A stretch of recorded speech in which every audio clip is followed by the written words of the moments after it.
It's my feel-good breakfast show.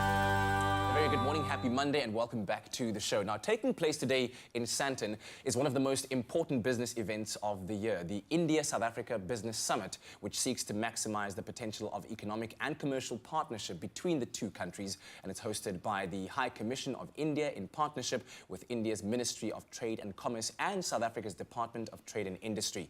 Now, joining us on the line is the Consul of India in Johannesburg, Dr. KJ Srinivasa. Thank you very much for joining us this morning. Good morning. Thank you for getting me on the show. Give us a bit more of a background about the business summit that's taking place today and its particular significance. The first ever India-South Africa Business Summit, which we believe will be a harbinger of good things to come in the bilateral relations. This particular summit has been conceptualized keeping in view that India and South Africa have been friends, old friends, I must say, for over 200 years. We have had the presence of Indians in South Africa for a long time. At the same time, we have had deep historical relations between the two countries. You know, when Mahatma Gandhi came to South Africa, he was just a young lawyer, but South Africa made him what he became. It gave him the experimental ground where he could actually experiment on his struggle against inequality, injustice, and that helped to liberate India and then many other countries who followed in his footsteps.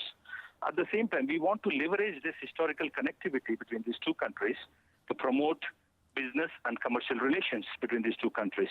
So we conceptualize this whole summit on this basis, and we want to promote the excellent possibilities that exist in various sectors between these two countries. So that's the reason we are doing this summit.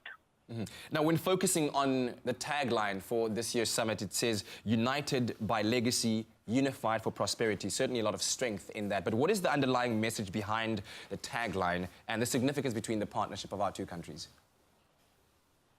Thank you for asking that question. United by legacy, as I was just explaining, these deep historical and cultural connects between these two countries is what we try to signify with that tagline.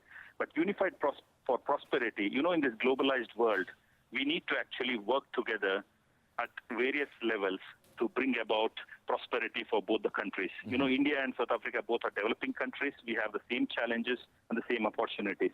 But there are some differences in various sectors. For example, in the healthcare and pharma, India is a very advanced nation in technology. We can share the technology with South Africa. And at the same time, in mining and agriculture, South Africa is supposed to be better than us. So we can actually interchange those technologies between the two countries. We want to unify these countries with respect to investors, with respect to technologies, with respect to sharing of all important sectors, technologies, and expertise. For example, India, with the new Indian Prime Minister, Mr. Modi, he has started a skill development program which aims to skill many sectors in India so that we have people suitable for their jobs. I believe there is a big necessity for skilling people in South Africa, and we deem that as a big opportunity where we can share our expertise. Yesterday, both Minister Rob Davis and our Indian Commerce Minister, Mr. Suresh Prabhu, commented on the same thing, that we need to share this particular aspect of skilling, especially, and that's where we mean that we have to unify both the countries in these respects, and only then we can achieve prosperity. Oh, thank you so much, Dr. Srinivasa, for joining us on the line. We look forward to great news coming from the Business Summit and continuing to be united in legacy and unified for prosperity. Of course, two countries that have a rich history together, South Africa and India, with more than 130 Indian companies operating in our country, employing some 18,000 South Africans. There's so much for us to work towards and so much prosperity to be enjoyed in the future. So that summit will be taking place today for the duration of the entire day at the Sandton Convention Centre.